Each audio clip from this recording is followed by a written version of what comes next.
नमस्कार, मैं हूं जुमखान। दिन भर की खबरों में सबसे पहले नजर डालते हैं आज के मुख्य समाचारों पर। अन्ना के समर्थन में उपवास पर बैठे नागरिक कहा, हमें चाहिए अन्ना जैसा लोकपाल। मंडी में नरमा की धीमी आवक रेट बढ़ने के बावजूद नहीं आ रहे हैं किसान। लड़की से दोस्ती करना महंगा पड़ा, युवक के साथ मारपीट, 2 गिरफ्तार। डेढ़ शब्द अपमानजनक, कोचिंग सेंटर संचालक के खिलाफ पुलिस में शिकायत। अब समाचार विस्तार से।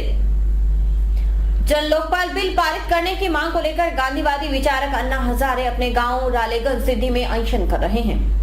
अन्ना समर्थकों ने हनुमानगढ़ में भी उपवास रखकर अन्ना के प्रति एकजुटता दिखाई है। कलेक्ट्रेट के सामने नागरिक सुरक्षा मंच से जुड़े प्रतिनिधियों ने सांकेतिक उपवास रखा और अन्ना तुम संघर्ष करो, हम तुम्हारे साथ हैं के नारे लगाए। कलेक्ट्रेट के सामने आचार संहिता खत्म होते ही लग गया टेंट, लेकिन इस टेंट से राजनीतिक दलों का कोई संबंध नहीं, बल्कि राजनीतिक दलों के खिलाफ ही टेंट लगाया गया है। मकसद एकमात्र है, गांधीवादी विचारक अन्ना हजारे का समर्थन करना, जन लोकपाल का समर्थन करना। जन लोकपाल भी कैसा, जैसा अन्ना चाहते हैं, जैसा अन्ना कहते हैं। चपरासी से लेकर प्रधानमंत्री तक आए उसके दायरे में किसी को भ्रष्टाचार करने की छूट नहीं होनी चाहिए। कानून सबके लिए हो, ऐसा कानून ही तो चाहते हैं अन्ना हजारे। इसलिए बैठे हैं अपने गांव रालेगंज सिद्धि में अनशन पर। नागरिक सुरक्षा मंच के अध्यक्ष एडवोकेट शंकर सोनी, हनुमानगढ़ विचार मंच के संयोजक जय सिंह बेनीवाल, जेके झांब, इंजीनियर ओम बिश्नोई, एडवोकेट हनीश ग्रोवर, बार संघ अध्यक्ष मनीष सिंह तंवर, पूर्व अध्यक्ष जितेंद्र सारस्वत, वरिष्ठ अधिवक्ता ब्रिजेंद्र मोहन शर्मा, मनोज त्यागी आदि ने एक स्वर में कहा कि हमें बाकी लोकपाल नहीं, बल्कि वही लोकपाल चाहिए जिसका प्रारूप अन्ना हजारे ने बनाया है। उनका कहना था कि यह सांकेतिक धरना है। जन लोकपाल की मांग को लेकर अन्ना हजारे जी रालेगंज सिद्धि में आमरण अनशन पर बैठे हुए हैं और इसी मांग के समर्थन में हम लोग अन्ना जी के समर्थन में यहाँ शहरवासियों की, क्षेत्रवासियों की तरफ से एक धरना स्थल कायम किया हुआ है। जब तक वहाँ पे अन्ना जी धरने पे रहेंगे तब तक ये स्थल चलेगा। इसमें हम लोग उपवास भी कर रहे हैं, कुछ लोग जो है वो समर्थन में यहाँ बैठ रहे हैं। और हम लोगों का यही कहना है कि जन लोकपाल भ्रष्टाचार के विरुद्ध एक ऐसा कवच है जो एक मौलिक अधिकार से भी अधिक महत्वपूर्ण है और ये जन लोकपाल को जल्दी ही लागू किया जाना चाहिए।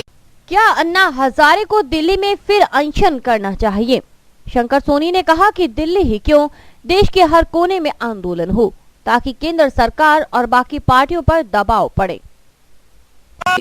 मूल रूप से जो जन लोकपाल आंदोलन अन्ना जी ने शुरू किया था, इस आंदोलन की जो है मूल उद्देश्य वही है और इसको किसी भी तरह से देश के किसी भी हिस्से में कमजोर पड़ने नहीं देना चाहिए। दिल्ली में भी होना चाहिए, बॉम्बे में भी होना चाहिए, हर राज्य में इस आंदोलन को आगे बढ़ाया जाना चाहिए ताकि इस सत्र में अगर इस पे विचार हो जाता है तो एक देश के लिए, नागरिकों के लिए अच्छा रहेगा। जब उनसे पूछा गया कि आखिर आप यूपीए सरकार द्वारा तैयार लोकपाल का समर्थन क्यों नहीं करते, शंकर सोनी ने कहा कि उस लोकपाल के प्रारूप में खामियां हैं, हमें तो वही लोकपाल चाहिए जैसे अन्ना हजारे कहते हैं, जिसमें चपरासी से लेकर प्रधानमंत्री को घेरे में लाने का जिक्र है। हम एक ऐसे सशक्त जन लोकपाल की उम्मीद करते हैं जिसके दायरे में चपरासी से लेकर प्रधानमंत्री तक सब आ जाएं और वो निष्पक्ष हो और वो पावरफुल हो, उसकी अपनी एक मशीनरी हो जिससे वो इन्वेस्टिगेट कर सके और भ्रष्टाचार पर पूर्णतः नियंत्रण रह सके। रिटायर्ड नायब तहसीलदार जय सिंह बेनीवाल ने कहा कि अन्ना हजारे द्वारा जिस जन लोकपाल का प्रारूप तैयार किया गया है उससे सारी पार्टियां भयभीत हैं, इसलिए कांग्रेस, भाजपा सहित प्रत्येक दल उससे दूरी बनाए हुए हैं। हम इसे खत्म करना चाहते हैं। हम अन्ना के कथनानुसार जन लोकपाल चाहते हैं, उसके अलावा बाकी पर भरोसा नहीं। साहब जिस लोकपाल को लेकर आज अनशन पर बैठे हैं, उसी लोकपाल से ही देश और समाज का हित निश्चित है।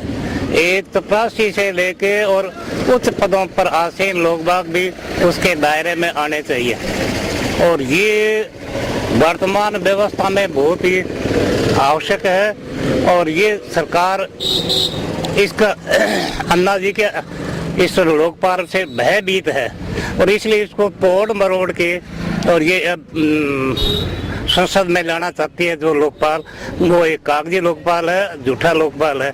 उस ऐसा लोकपाल हम नहीं चाहते, हम तो वही लोकपाल चाहते हैं जो अन्ना जी ने प्रस्तावित किए। हम अन्ना जी के साथ में हैं, अन्ना जी जो जैसा प्रोग्राम चलाएंगे हम उसके साथ में हैं। सामाजिक कार्यकर्ता जेके झाम हो या फिर इंजीनियर ओम बिश्नोई, सभी भ्रष्टाचार को खत्म करने के लिए जन लोकपाल के पक्ष में नजर आए। उनका कहना था कि भ्रष्टाचार के खिलाफ जन लोकपाल सुरक्षित कवच है। पिछले 2.5-3 सालों में देश में जो भी सकारात्मक परिवर्तन दिखाई दे रहे हैं वो सभी इसी आंदोलन के शुरू होने के बाद के हैं। चाहे वो जन लोकपाल हो, चाहे वो निर्भया हो, चाहे वो राजनीतिक दृश्य हो, कोई माने ना माने, छोटे बड़े सबको समझ आ रहा है कि सोएवों को जगाया है अन्ना ने और अभी हम जागते रहना चाहते हैं। अन्ना हजारे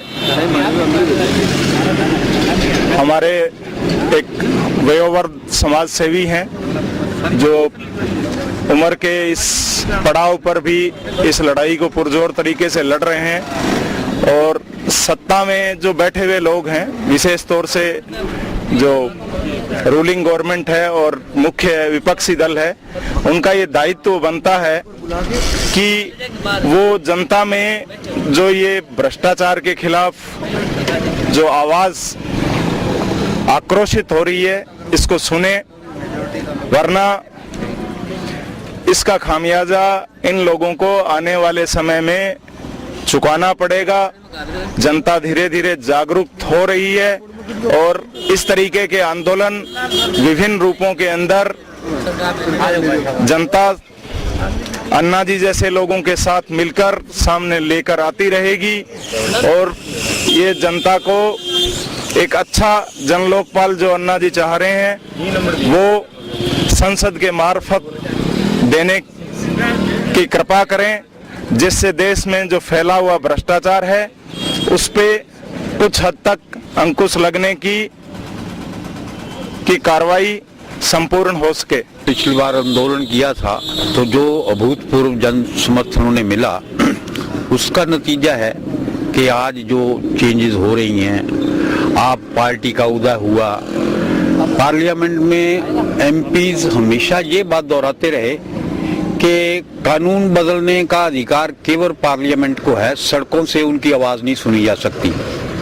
हालांकि सड़कों पे जो जनसमूह होता था वो एक जनता की आवाज है, उसको पार्लियामेंट को मानना चाहिए था, लेकिन उनका ये एक अहम था कि हम तो केवल हम ही सत्ताधारी हैं, हम कानून बनाएंगे, वही बन सकता, अन्यथा नहीं बन सकता।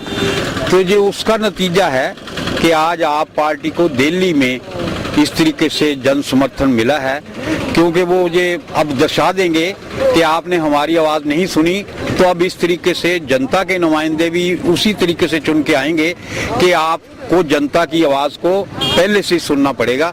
और इसलिए हम तो ये मानते हैं कि आने वाले दिनों में हम चाहे ओल्ड एज और हो गए हैं, जिए चाहे नहीं जिए, लेकिन हमारी जनरेशन को सुखद वातावरण मिलेगा। भारत जो है वो करप्शन से मुक्त होगा और जो हमारे मतलब नेताओं की आकांक्षाएं हैं, जैसे अन्ना जी हैं और दूसरे मतलब जो ना समर्थन कर रहे थे अन्ना जी का, उनकी सबकी आकांक्षाएं पूरी होने वाली। हनुमानगढ़ श्रीगंगानगर जिले में फसलों का फलसफा बदल रहा है। कभी कॉटन बेल्ट के रूप में विख्यात यह क्षेत्र अब गवार की पट्टी के रूप में पहचान बनाने को आतुर है।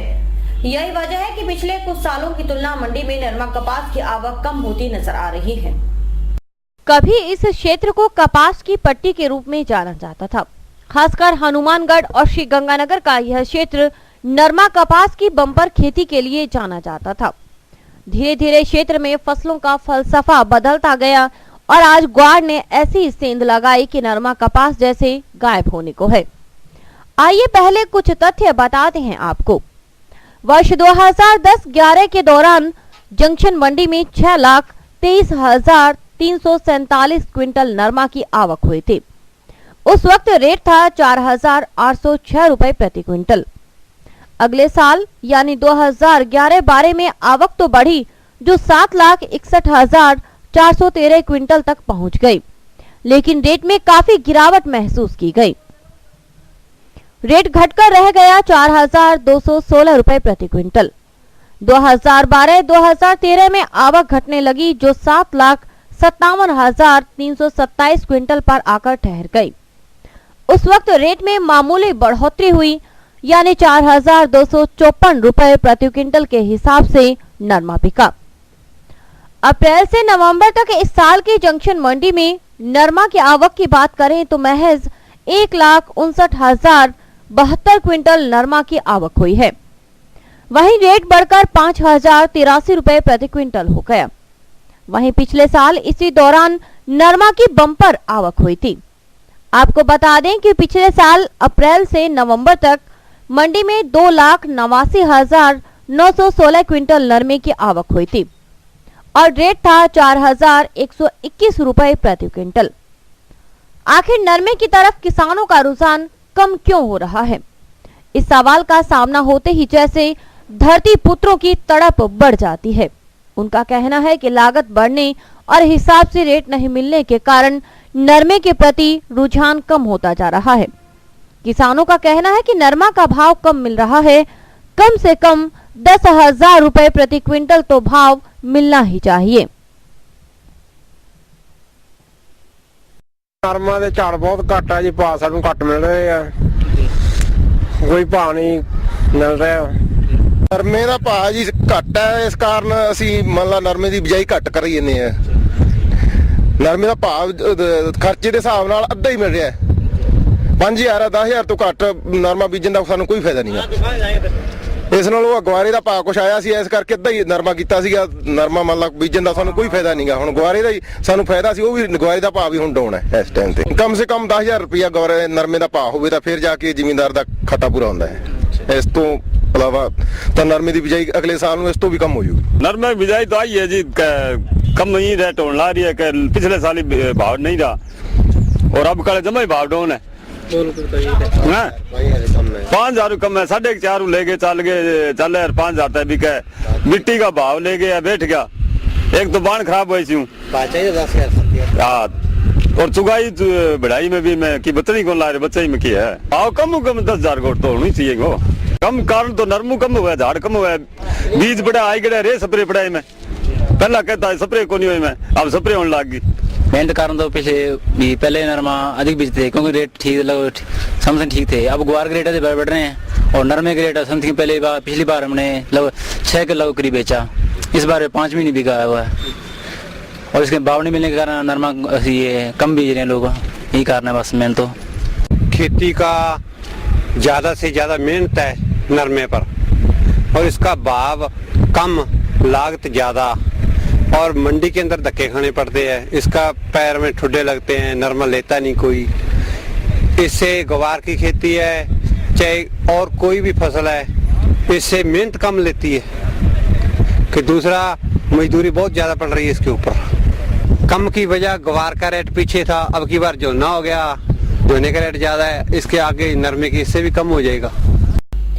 लड़की से फोन पर दोस्ती करना एक युवक को महंगा पड़ गया। कुछ युवकों ने उसके साथ जमकर मारपीट की और अपहरण कर ले गए।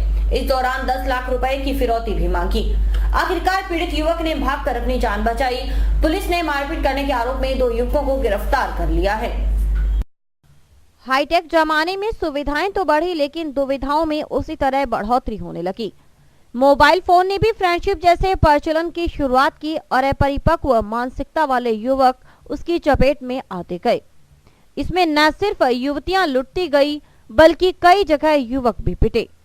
हनुमानगढ़ जंक्शन के ताजा मामले में पीड़ित है युवक जिसने मोबाइल फोन पर एक लड़की से इश्क किया। जंक्शन थाना के एसआई बलवंत सिंह के मुताबिक श्री गंगानगर निवासी भूपेंद्र कुमार की शादी हनुमानगढ़ टाउन में हुई है। इस दौरान मोबाइल फोन पर एक लड़की से दोस्ती हो गई। यह क्रम कई दिनों तक चलता रहा। अचानक लड़की ने भूपेंद्र कुमार को हनुमानगढ़ आने के लिए कहा। फोन पर बातचीत के बाद चूना फाटक पर मिलने का स्थान तय हुआ। भूपेंद्र निर्धारित समय पर पहुंचा और लड़की ने ढाबा की तरफ चलने के लिए कहा। आखिर में वे ढाबा पहुंचे तो 4 लड़के पहले से मौजूद थे। उन्होंने भूपेंद्र से 10 लाख रुपए की मांग की। मना करने पर उन्होंने भूपेंद्र के साथ मारपीट शुरू कर दी। इस दौरान वह लड़की मूक दर्शक बनी रही। किसी तरह भूपेंद्र ने भागकर अपनी जान बचाई। उसने जंक्शन थाना में मामला दर्ज करवाया। पुलिस ने संबंधित धाराओं में मुकदमा दर्ज कर जांच शुरू की और इसी आरोप में तुफैल और गुरप्रीत नामक व्यक्तियों को गिरफ्तार किया। एएसआई बलवंत सिंह के मुताबिक आरोपियों से पूछताछ की जा रही है।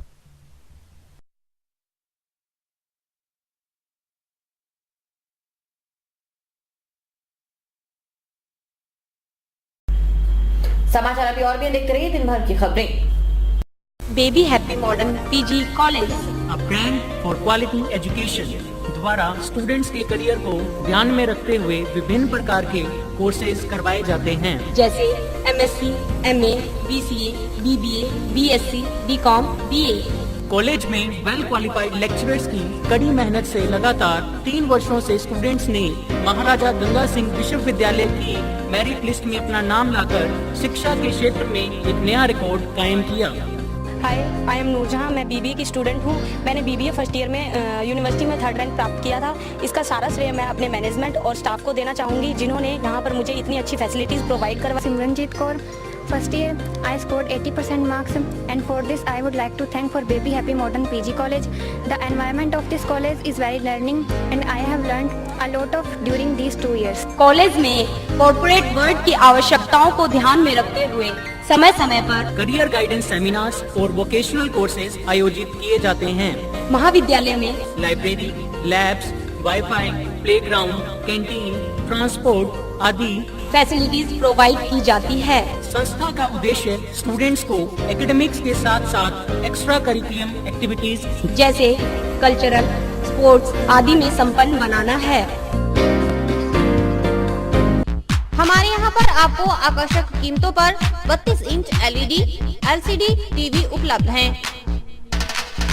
डीजी वर्ल्ड के शोरूम पर आपको आकर्षक brand Videocon, Sansui, Kelvinator, Electrolux, Philips, Panasonic, Kenstar आदि के होम एप्लायंसेस मिलेंगे। यहाँ पर LED, LCD TV, AC, refrigerator, washing machine, microwave, water heater आदि इलेक्ट्रॉनिक सामान आकर्षक कीमतों पर एक ही छत के नीचे में। संपर्क करें DG world, town junction road, Vijay cinema के सामने, हनुमानगढ़। शिक्षा के क्षेत्र में शब्दों पर तो गौर करना ही चाहिए। शब्दों का भाव बिगड़ जाए तो फिर शिक्षित होने का मतलब कहाँ रह जाता है। इसी बात को लेकर कुछ लोगों ने डीएसपी नरेंद्र गोदारा से शिकायत कर एक कोचिंग संचालक के खिलाफ कार्रवाई करने की मांग कर दी। दरअसल उस संचालक ने विद्यार्थियों को पढ़ाया कि लोक देवता बाबा रामदेव डेढ़ों के देवता हैं। कौन सी बात कब गलत दिशा में मुड़ जाए कह पाना मुश्किल है। शब्दों का भाव कई बार विवाद को जन्म दे देता है। इसी तरह के विवाद में फंसे हैं चाणक्य कोचिंग सेंटर के संचालक। डबली राठान के राजेंद्र परिहार ने डीएसपी नरेंद्र गोदारा से इस संबंध में शिकायत की है। परिहार के मुताबिक चाणक्य क्लासेस में कोचिंग के दौरान जाति के आधार पर प्रताड़ित किया जा रहा है। विरोध करने पर कोचिंग से हटाने की धमकी भी दी जा रही है। परिहार ने डीएसपी को एक प्रपत्र भी दिखाया जिसमें महापुरुषों के लोकप्रिय नाम बताए गए हैं। खास बात है कि इसमें करणी माता को चूहों की देवी तथा बाबा रामदेव को डेढ़ों का देव बताया गया है। परिहार का कहना है कि बाबा रामदेव किसी जाति विशेष नहीं बल्कि सभी हिंदुओं के देवता हैं। हमारे कुछ साथी चाणक्य कोचिंग सेंटर में कोचिंग कर रहे हैं, जहाँ उनको शिक्षा देने के बजाय जातिवाद बताया जा रहा है। वे डेढ़ों का देव कौन है, इनका देव कौन है। जिनके हिसाब से ये अपमानजनक जातिवाद फैलाने के बहुत समय से पहले इन पर रोक कर दी गई है। और आज जो शिक्षक जो शिक्षा देने के बजाय उन्हें जातिवाद बता रहे हैं, भी इनकी जाति है, इनकी जाति और है, उनका देवता भी निश्चित वही कर रहे हैं, भी इनका देव है। तो इनके विरोध करते हुए एसएफआई कार्यकर्ता और हमारे सभी साथी ने एसपी साहब को ज्ञापन दिया और उन पर कार्रवाई करने की मांग की। जो नोट्स दिए गया था उनमें सर डेढ़ों का देव दिया होता रामदेव जी, जो कि भगवान किसी एक का नहीं होता, सबका होता है। और डेढ़ शब्द में गैर कानूनी अपमानजनक शब्द है इससे। और मैंने उन्हें भी ध्यान में दिलाया था तभी उन्होंने इसे चेंज नहीं किया और मुझे फटकार लगाई कि भी टीचर मैं हूँ, आपको भी कहने की जरूरत नहीं है। इस संबंध में डीएसपी नरेंद्र गोदारा ने स्काई चैनल को बताया कि राजेंद्र परिहार की शिकायत का परीक्षण करवा रहे हैं। दोषी पाए जाने पर कोचिंग सेंटर संचालक के खिलाफ नियमानुसार कार्रवाई की जाएगी। आज डबलीबाद से राजेंद्र नामक परिवादी कार्यालय में उपस्थित हुआ है और वो चाणक्य कोचिंग सेंटर जंक्शन में कोचिंग कर रहा है। उसने कोचिंग सेंटर के विरुद्ध एक परिवाद दिया है कि उनकी जो पठन सामग्री है उसमें कुछ शब्द लोक देवताओं के बारे में विपरीत, गैर कानूनी और अनुचित है, जिनकी जांच कराने का उन्होंने अनुरोध किया है।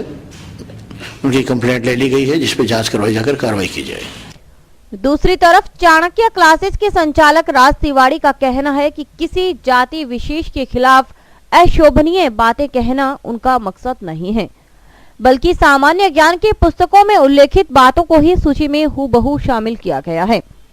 फिर भी किसी की भावना आहत हुई है तो वे क्षमा चाहते हैं। उन छात्रों ने बताया कि एक नाम लिखा हुआ है, उसकी वजह से उनको ये लगा भी गलत है।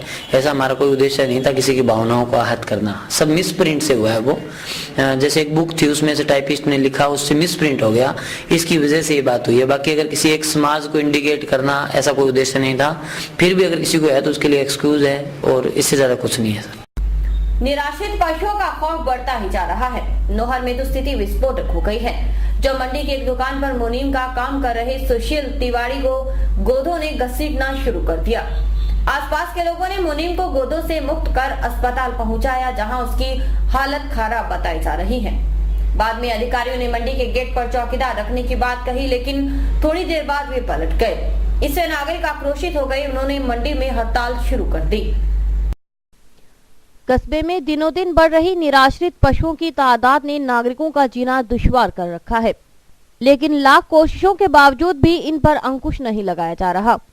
इनकी जोर आजमाइश में आए दिन होने वाले हादसों की संख्या जहां बढ़ती जा रही है, वहीं इनकी रोकथाम की कोशिशें घट रही हैं। अनाज मंडी में काम कर रहे कस्बे के सुशील तिवारी इन सांडों की जोर आजमाइश की चपेट में आ गए। कई दूर तक वह इनके सींगों में फंसकर घसीटता चला गया। इससे सुशील गंभीर रूप से घायल हो गया। मौके पर मौजूद लोगों ने उसे एक निजी चिकित्सालय में भर्ती करवाया, जहां उसे अन्यत्र रेफर कर दिया गया। इससे आक्रोशित लोगों ने कृषि उपज मंडी समिति कार्यालय जाकर निराश्रित पशुओं से निजात दिलाने की मांग की, लेकिन वहां मौजूद कर्मचारियों द्वारा कोई संतोषजनक जवाब नहीं देने के कारण लोग उग्र हो गए। इसके बाद व्यापार मंडल, मुनीम संघ व पल्लेदार यूनियन ने अनिश्चित काल के लिए मंडी बंद कर सारे गेटों पर ताला लगा दिया, जिस कारण मंडी के बाहर वाहनों की लंबी कतारें लग गईं। आक्रोशित लोगों ने कृषि उपज मंडी प्रशासन के विरुद्ध जमकर नारेबाजी की।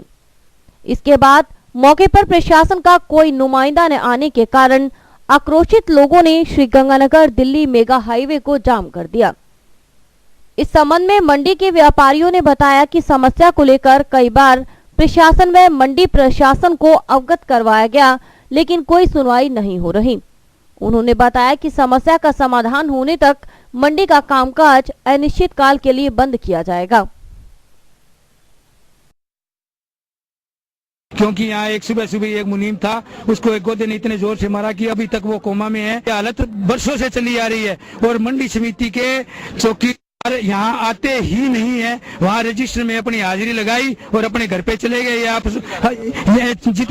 जितने चौकीदार 8 आदमी हैं और 8 आदमियों में एक आदमी भी कभी नहीं आता और 50-50 गोदे। यहाँ इतना माहौल खराब है कि कोई आदमी मरे जिए इनको कोई मतलब नहीं है। इनको तो अपना अपना स्वार्थ है, जबकि 100 फुट दूर पे ही कृषि उपज मंडी का ऑफिस है और कृषि उपज मंडी के ऑफिस से कोई आदमी आके व्यापारियों को संभालता नहीं है। जो मुनीम था उसके ऊपर गोदे मेरी आंखों को देखते देखते चढ़ गए दोनों साइकिल में, तो उसको घसीट के ले गए और वो एकदम से बेहोश हो गया। हमने उसको जितेंद्र सोनी के हॉस्पिटल पहुंचाया, बाकी वहाँ उसकी हालत सीरियस है। कृषि मंडी प्रशासन को हमने कोई 20 बार कह दिया, पहले भी कह दिया गया व्यापारी का कोई सहयोग चाहिए तो हम देने को तैयार हैं। बाकी जितनी व्यवस्था आप कर सकते हो आप करो, बाकी हम कर देंगे। बाकी कोई वो सुनाई नहीं कर रहे।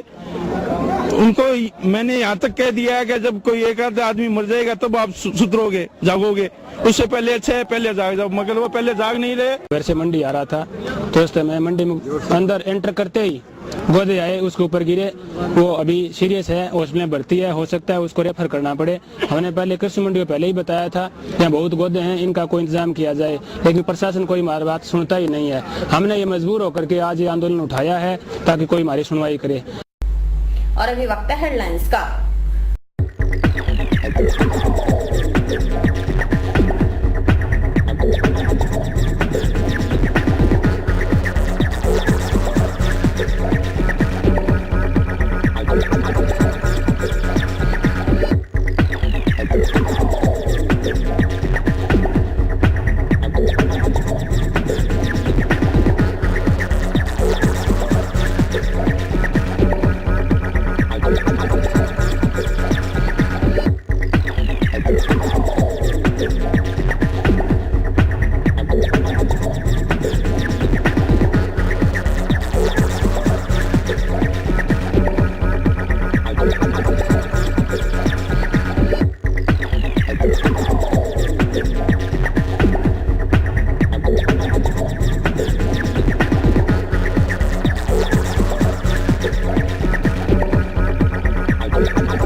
सरदार वल्लभ भाई पटेल लौह संग्रहण समिति की ओर से 15 दिसंबर को रन फॉर यूनिटी कार्यक्रम का आयोजन किया जा रहा है। जिला संयोजक काशीराम गोदारा और सह संयोजक सावन पाईवाल के मुताबिक 15 दिसंबर को आशीष सिनेमा के सामने से दुर्गा मंदिर धर्मशाला परिसर तक रन फॉर यूनिटी कार्यक्रम होगा। जिला कलेक्टर पीसी किशन झंडी दिखाकर इसे रवाना करेंगे। क्षेत्रीय प्रदर्शनी कार्यालय विज्ञापन एवं दृश्य प्रचार निदेशालय जयपुर द्वारा जंक्शन कलेक्ट्रेट में प्रदर्शनी लगाई गई। इस प्रदर्शनी का उद्देश्य आमजन को स्वास्थ्य के प्रति जागरूक करना है। जंक्शन में कलेक्ट्रेट स्थित पेंशनर हॉल में स्वस्थ परिवार स्वस्थ ग्राम व स्वस्थ देश का नारा देते हुए विज्ञापन एवं दृश्य प्रचार निदेशालय जयपुर द्वारा प्रदर्शनी लगाई गई है, जिसमें चित्रों के माध्यम से राष्ट्रीय ग्रामीण स्वास्थ्य मिशन की विभिन्न योजनाओं जैसे मातृत्व लाभ, एड्स, रक्तदान, स्तनपान, किशोरी बालिकाओं की देखभाल आदि की जानकारी दी जा रही है। सहायक प्रदर्शनी अधिकारी जयसिंह ने बताया कि इस प्रदर्शनी का उद्देश्य आमजन को स्वास्थ्य के प्रति जागरूक करना है। और इसी के साथ समाचार समाप्त हुए। रोजाना देखते रहिए समाचार। नमस्कार।